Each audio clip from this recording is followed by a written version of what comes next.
کیا یہ بات سچ ہے کہ اہل حدیث کو جو بھی حدیث دکھائی جائے وہ حدیث دیکھ کر باقیوں کی نسبت بہت جلدی قبول کر لیتا ہے، جنگ فساد جھگڑا نہیں کرتا اور بابیں نہیں پیش کرتا یا اکابر کا حوالہ نہیں دیتا، بلکہ کہتے ہیں حدیث ہے سر آنکھوں پہ؟ ایسا ہے؟ بالکل ایسا ہونا چاہیے. جب میں کہہ رہا ہوں کہ میں اہل حدیث ہوں تو پھر مجھے یہی رویہ اختیار کرنا چاہیے کہ جب نبی پاک علیہ وآلہ وسلم کو کوئی فرمان میرے سامنے آتا ہے تو میں ادھر ادھر کی بجائے ادھر ادھر دیکھنے کی بجائے اگر میں اہل حدیث ہوں تو میرے لیے یہ ضروری ہے کہ میں فوری طور پر بغیر کسی بہانے کے نبی پاک علیہ وآلہ وسلم کے اس فرمان کو ایکسیپٹ کر لوں، اسے قبول کر لوں، اور اسی کا نام اہل حدیث ہے. ہمارے ہاں تو ایک نعرہ مشہور ہے کہ اہل حدیث کے دو اصول، اطیعوا اللہ و اطیعوا الرسول، اللہ کی اطاعت ہے اور رسول اللہ صلی اللہ علیہ وآلہ وسلم کی اطاعت ہے. اور میرے نزدیک اہل حدیث کہتے ہی اسے ہیں.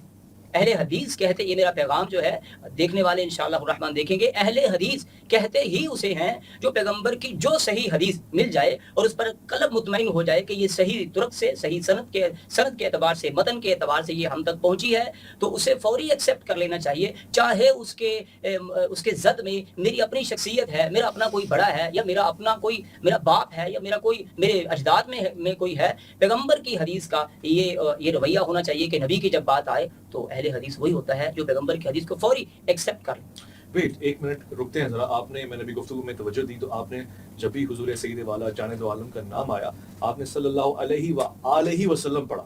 میں جتنے اہل حدیث دوستوں کو جانتا ہوں، کئی مرتبہ تو میں ان سے یہ سوال بھی پوچھتا ہوں اور باقاعدہ لائیو پروگرامز میں نے سوال پوچھا ہے، لوگ جانتے ہیں وہ اس طرح نہیں پڑھتے ہوتے. بہت جلدی سے دوست ہمارے صلی اللہ علیہ وسلم صلی اللہ علیہ وسلم پڑھتے ہوتے ہیں. تو یہ کیا خاص بات ہے؟ جی یہ بڑا بہترین سوال ہے. آپ نے ماشاءاللہ جو بھی سوالات کیے ہیں بہترین ہیں.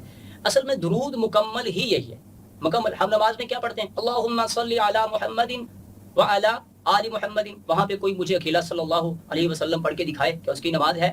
کسی بھی مفتی سے، عالم دین سے، وہ کسی بھی مکتبہ فقہ سے تعلق رکھنے والا ہو، آپ اس سے پوچھیں کہ کیا میں یہ پڑھ لوں صرف اللہم صلی اللہ علیہ وسلم میں پڑھوں، کیا میری نماز ہو جائے گی؟ تو وہ آپ کو کہے گا کہ نہیں، نماز میں آپ نے درود ابراہیمی پڑھنا ہے، مکمل درود پڑھنا ہے. جب نماز جو ہے وہ سب سے اہم رکن ہے، وہ نہیں ہے اس کے بغیر، تو عام زندگی میں پھر ہم درود کو شارٹ کیوں کر رہے ہیں؟ عام زندگی میں کیوں ہم اس کو مکمل نہیں پڑھ رہے؟ درود مکمل ہی تب ہوتا ہے جب درود نبی پاک صلی اللہ علیہ وآلہ وسلم پر ہو اور ساتھ آپ کی آل پر ہو. آپ کی آل پر درود ہوگا تو درود مکمل ہوگا، وگرنہ یہ درود ناقص ہو جائے گا. اور وہ لوگ جو کہتے ہیں کہ ہم درود والے، میں نے ان میں بھی دیکھا کہ اکثریت جو ہے وہ درود مکمل نہیں پڑھتی. میں اپنے پروگرامز میں پہلے جو بیانات میں یہ لوگوں کو پیغام دیتا ہوں الحمدللہ کہ درود مکمل یہ ہے صلی اللہ علیہ وآلہ وسلم.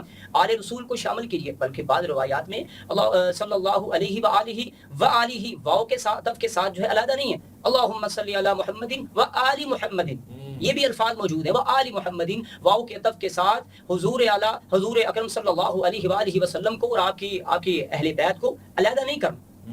ایک شخصیت ہے، ایک ذات ہے. تو الحمدللہ یہی درود مکمل ہے. اور یہ اب عوام الناس میں یہ شعور پیدا ہو رہا ہے کہ وہ درود کو مکمل کرتے ہیں. وگرنہ میں 8 سال خطابت کی الحمدللہ، 8-10 سال مسلک اہل حدیث کے اسٹیج پر خطابت کی، میں یہی پڑھتا رہا صلی اللہ علیہ وسلم. تو جب تعصب کی اینک اتار لی جائے تو پھر ساری باتیں جو ہیں وہ سمجھ آتی ہیں کہ یہ درود مکمل نہیں ہے، ناقص درود ہے. الحمدللہ تو پھر تب سے یہ درود مکمل جو ہے وہ آلہ وسلم والا تو الحمدللہ شروع کیا ہے. خدا اپنی بارگاہ میں سے قبول فرمائے. ماشاءاللہ بہت خوشی ہو رہی ہے مجھے. ویسے یہ سفر، اس میں کتنا وقت لگتا ہے؟ کیسے ممکن ہوتا ہے کہ ایک انسان تعصب کی نگاہ سے دیکھ رہا ہوتا ہے، ناسبیت کے ارد گرد ہوتا ہے، حضور اور حضور کی آل سے ہی بغض رکھ رہا ہوتا ہے، پھر کیا ہوتا ہے کہ وہ بہتری کی طرف آ جاتا ہے، محبت والا مولائی بن جاتا ہے، چاہے اہل حدیث ہو چاہے کچھ بھی ہو؟ یہ ہوتا کیسے؟ اس کے لیے سب سے بنیادی چیز یہ ہے کہ بندہ، یہ الفاظ میں بڑی بہترین کوشش کروں گا کہ میں استعمال کروں. سب سے پہلے یہ ہونا ضروری ہے کہ انسان کی رگوں میں جو خون جاری ہے وہ اپنے باپ کا ہو. سب سے پہلی بات یہ ہے. اور دوسری بات یہ ہے کہ ہر وقت اپنے مائنڈ کو انسان کھلا رکھے. جو بندہ یہ سوچتا ہے کہ میں اہل حدیث ہوں، اب میں اس کنویں سے نکلنا نہیں چاہتا، اس نے اپنی ہدایت کا راستہ خود بند کر دیا ہے. اس نے خود اپنے لیے ہدایت کے مزید راستوں کو بند کر دیا ہے. جو یہ کہتا ہے کہ مرضی میں نے اپنے من کی کرنی ہے، اور جو خدا اور خدا کے رسول کی بات کے ساتھ بات میچ ہو جائے اسے مانوں گا، وہ چاہے مجھے کوئی بھی دے، وہ چاہے مجھے اس راستے پہ لے کے آنے کے لیے سب سے بڑی بات جو یہ ہے، جو میری طبیعت میں الحمدللہ شروع سے تھی، کہ میں نے اپنے آپ کو کسی مسلک کے ساتھ پابند نہیں کیا کہ میں اگر مسلک اہل حدیث سے تعلق رکھتا ہوں تو میں انہی علماء کو سنوں گا جو مسلک اہل حدیث سے تعلق رکھتے ہیں. میں نے ان لوگوں کو بھی سنا ہے کہ جن لوگوں کے قریب بیٹھنا بھی لوگ سمجھتے ہیں کہ یہ بڑا جرم ہے. الحمدللہ یہی ایک چیز ہے.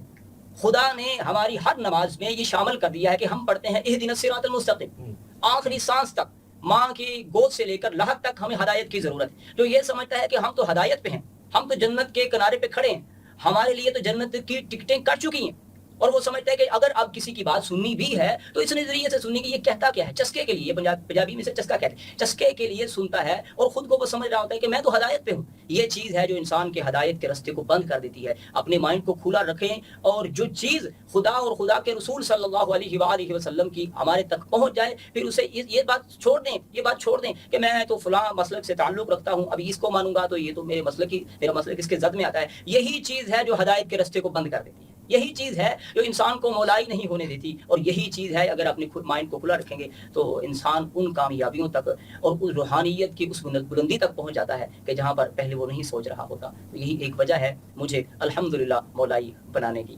بہت خوب. میں آپ سے چند چیدہ سوالات پوچھنا چاہتا ہوں، چونکہ آپ مختلف اہل حدیث سے تشریف رکھتے ہیں، اور چاہتا ہوں کہ اس کی ویریفیکیشن کروں، کیونکہ حدیث کا معاملہ ہے.